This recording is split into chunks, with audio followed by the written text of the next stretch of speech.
ಮನೆ ಬಿಟ್ಟೋಗಿದೆ. ಹಾಗಿದ್ರೆ ನಾವಿಲ್ಲಿ ಏನು ಕೊಡಬೇಕು? ಹಾಗೆ ಮನೆ ಬಿಟ್ಟೋಯ್ತು, ನಾವು ಮ್ಯಾಪ್ ರೆಡಿ ಮಾಡಿ ಆಯಿತು, ಎಲ್ಲದೂ ಕೂಡ ಆಗೋಗಿದೆ, ಟೆನ್ಷನ್ ಮಾಡ್ಕೊಳ್ಳೋ ಮಾತಿಲ್ಲ. ಏನು ಮಾಡಬೇಕಪ್ಪ ಅಂತ ಹೇಳಿದ್ರೆ ಇಲ್ಲಿ CN001 ಆಮೇಲೆ ಇಲ್ಲಿ ನಾವು ಬಾರನ್ನು ಸ್ಲ್ಯಾಶನ್ನು ಹಾಕಿ ಇಲ್ಲಿ 1. Hello hi friends, welcome back to our channel. So ಇವತ್ತು ನಾನು ನಿಮ್ಮ ಜೊತೆ ಇನ್ನೊಂದು ವಿಡಿಯೋನ ಶೇರ್ ಮಾಡ್ಕೊಳ್ತಾ ಇದ್ದೀನಿ. ಅದು ಜನಗಣತಿಗೆ ಸಂಬಂಧಪಟ್ಟದ್ದು. ಈಗ ನಾನು ನಿಮಗೊಂದು ಇನ್ಫಾರ್ಮೇಷನನ್ನು ಕೊಡೋದೇನಪ್ಪ ಅಂತ ಹೇಳಿದ್ರೆ, ಈಗ ಸುಮಾರು ಜನಕ್ಕೆ ಸಮಸ್ಯೆ ಇರುವಂಥದ್ದು, ನಾವೀಗ ಇದು ಕಟ್ಟಡದ ಸಂಖ್ಯೆ, ನಾನೀಗ ಹಾಕಿರುವಂಥದ್ದು ಕಟ್ಟಡದ ಸಂಖ್ಯೆಯನ್ನು ನಾನು ಹಾಕಿದ್ದೀನಿ. ಸೊ ಈ ಒಂದು ಕಟ್ಟಡದ ಸಂಖ್ಯೆಯ ಜೊತೆಗೆ ಈಗ ಫಾರ್ ಎಕ್ಸಾಂಪಲ್ ಈಗ ಒಂದು ಮನೆ ಇದೆ, ಮನೆಗೆ ನಾವು ಯಾವ ಒಂದು ನಂಬರನ್ನು ಕೊಡ್ತೀವಿ? ನೆಕ್ಸ್ಟ್ ನಾವು ಕೊಡುವಂಥ ನಂಬರ್ ಯಾವುದಪ್ಪ ಅಂತ ಹೇಳಿದ್ರೆ ಹೊಸತು ಅಂತ ಕೊಡ್ತೀವಿ. ಆಗ ನಮಗೆ ಬರುವಂಥದ್ದು 0001 ಅಂತ ಹೇಳಿ ಬರುತ್ತೆ ಅಲ್ವಾ, ಇದು ಹೊಸತು. ಸೊ ಈಗ ಒಂದು ಮನೆಯ ನಂಬರ್ 1 ಅಂತ ಹೇಳಿ ಬಂತು. ನೆಕ್ಸ್ಟ್ ನಾವು ಆ ಮನೆಯ ಮುಂದೆನೇ ಇನ್ನೊಂದು ಗುಡಿ ಇರುತ್ತೆ, ಆ ಗುಡಿಗೆ ನಾವೇನಂತ ಕೊಡಬೇಕು? ಮತ್ತೆ ಪುನಃ ನಾವು ಇಲ್ಲಿ ಪುನರಾವರ್ತಿಸಿ, ಕಟ್ಟಡದ ಸಂಖ್ಯೆಗೆ ನಾವು ಪುನರಾವರ್ತಿಸಿ ಅಂತ ಕೊಡಬೇಕು. ಹಾಗೆಯೇ ಈ ಒಂದು ಏನು ಜನಗಣತಿ ಮನೆಯ ಸಂಖ್ಯೆ ಅಂತ 1 ಅಂತ ಬಂದಿದೆ, ಅಲ್ಲಿ ಪುನರಾವರ್ತಿಸಿ ಅಂತ ಕೊಡಬಾರ್ದು. ಅಲ್ಲಿ ಮತ್ತೆ ನಾವು ಹೊಸತು ಅಂತ ಹೇಳಿ ಕೊಟ್ಟಾಗ ಅಲ್ಲಿ ಏನು ಬರುತ್ತಪ್ಪ ಅಂತ ಹೇಳಿದ್ರೆ 0002 ಅಂತ ಬರುತ್ತೆ. ಈಗ ನಿಮ್ಮ ಜನಗಣತಿ ಮನೆ ಸಂಖ್ಯೆ ಏನಾಯಿತು? 2 ಆಯಿತು. ಅಂದರೆ ಒಂದು ಮನೆ 2 ಮನೆಗಣತಿ ಜನಗಣತಿ ಮನೆ ಅಂತ ಹೇಳಿಬಿಟ್ಟು ಇಲ್ಲಿ ನಾವು ಕ್ಲಿಯರ್ ಆಗಿ ನೋಡ್ಬೋದು. ಇದಿಷ್ಟು ನಿಮಗೆ ಅರ್ಥ ಆಗಿದೆ ಅಂದ್ಕೊಳ್ತೇನೆ.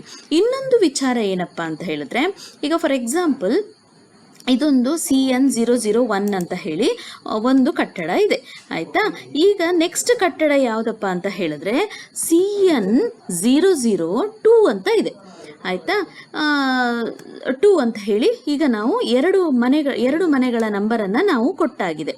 ಸೊ ಈಗ ನಾವೊಂದು ನೆಕ್ಸ್ಟ್ ಗಣತಿಗೆ ಹೋದಾಗ ಏನಾಯಿತು, ಇಲ್ಲಿ CN001 ಅದು ಮತ್ತು CN002 ಇದೆರಡರ ಮಧ್ಯೆ ಇಲ್ಲೊಂದು ನಮಗೆ ಮನೆ ಬಿಟ್ಟು ಹೋಗಿದೆ, ಮಧ್ಯದಲ್ಲಿ ಮನೆ ಬಿಟ್ಟೋಗಿದೆ. ಹಾಗಿದ್ರೆ ನಾವಿಲ್ಲಿ ಏನು ಕೊಡಬೇಕು? ಹಾಗೆ ಮನೆ ಬಿಟ್ಟೋಯ್ತು, ನಾವು ಮ್ಯಾಪ್ ರೆಡಿ ಮಾಡಿ ಆಯಿತು, ಎಲ್ಲದೂ ಕೂಡ ಆಗೋಗಿದೆ, ಟೆನ್ಷನ್ ಮಾಡ್ಕೊಳ್ಳೋ ಮಾತಿಲ್ಲ.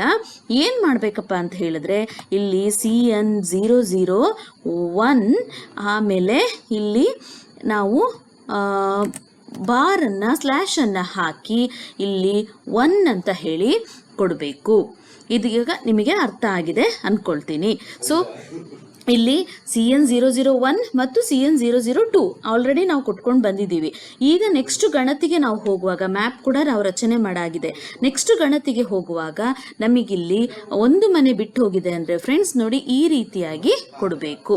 ಇದಿಷ್ಟು ನಿಮಗೆ ಕ್ಲಿಯರ್ ಆಗಿದೆ ಅಂದ್ಕೊಳ್ತೀನಿ. ನೆಕ್ಸ್ಟ್ ಇಲ್ಲಿ ನೋಡಿ, ಇಲ್ಲಿ ನಾವು ಈ CN001ನಲ್ಲಿ ಒಂದು ಗಣತಿಯನ್ನು ಮಾಡಿದಾಗ ಈ ರೀತಿ ಸಂಖ್ಯೆ ಬರುತ್ತೆ, 2 ಗುಡಿ ಅದರ ಬಗ್ಗೆ ಮಾಡಿದಾಗ 0002 ಅಂತ ಹೇಳಿ ಬರುತ್ತೆ. ನೆಕ್ಸ್ಟ್ ನಾವು ಇನ್ನೊಂದು ಇದೆ, ಅಲ್ಲಿ ಇನ್ನೊಂದು ಹಟ್ಟಿ ಇದೆ ಅಥವಾ ಕೊಟ್ಟಿಗೆ ಇದೆ ಅಂತ ಹೇಳಿದ್ರೆ ಮತ್ತೆ ನಾವು ಹೊಸತು ಅನ್ನೋದನ್ನೇ ಕೊಡಬೇಕು. ನಾವೇನಾದ್ರೂ ಮತ್ತೆ ರಿಪೀಟ್ ಅಂತ ಹೇಳಿ ಪುನರಾವರ್ತಿಸಿ ಅಂತ ಏನಾದರೂ ಕೊಟ್ಟರೆ ಮತ್ತೆ ಅದೇ ನಂಬರ್ ಬರುತ್ತೆ. ಅದು ಇದು ಎಲ್ಲದೂ ಕೂಡ ಮಿಕ್ಸಪ್ ಆಗುವಂಥ ಚಾನ್ಸಸ್ ಇರುತ್ತೆ. ನಿಮ್ಮ ಜನಗಣತಿ ಮನೆಯ ಸಂಖ್ಯೆನೂ ಕೂಡ ಕಡಿಮೆ ಆಗುತ್ತದೆ. ಸೊ ಇದಿಷ್ಟು ಕೂಡ ನಿಮ್ಮ ಮೈಂಡಲ್ಲಿ ಇರಲಿ ಫ್ರೆಂಡ್ಸ್. ಸೊ ಇದಾಗಿತ್ತು ನನ್ನ ಒಂದು ಇನ್ಫಾರ್ಮೇಟಿವ್ ಆದಂತಹ ವಿಡಿಯೋ. ಸೊ ನಿಮಗೆ ಈ ವಿಡಿಯೋ ನಿಮಗೆ ಹೆಲ್ಪ್ಫುಲ್ ಆಗಿದೆ ಅಂತ ಹೇಳಿದ್ರೆ ಪ್ಲೀಸ್ ನಮ್ಮ ಚಾನಲ್ನ ಸಬ್ಸ್ಕ್ರೈಬ್ ಮಾಡೋದನ್ನು ಮರಿಬೇಡಿ, ಹಾಗೆಯೇ ಲೈಕ್ ಮಾಡಿ. ಹಾಗೆ ಈ ವಿಡಿಯೋ ಯಾರಿಗೆಲ್ಲ ಒಂದು ಯೂಸ್ಫುಲ್ ಆಗಿರುತ್ತೋ ಅವ್ರ ಜೊತೆ ಶೇರ್ ಮಾಡ್ಕೊಳ್ಳಿ ಅಂತ ಹೇಳ್ತಾ ವಿಡಿಯೋನ ಎಂಡ್ ಮಾಡ್ತಾ ಇದ್ದೇನೆ. ಟೇಕ್ ಕೇರ್, ಬಾಯ್.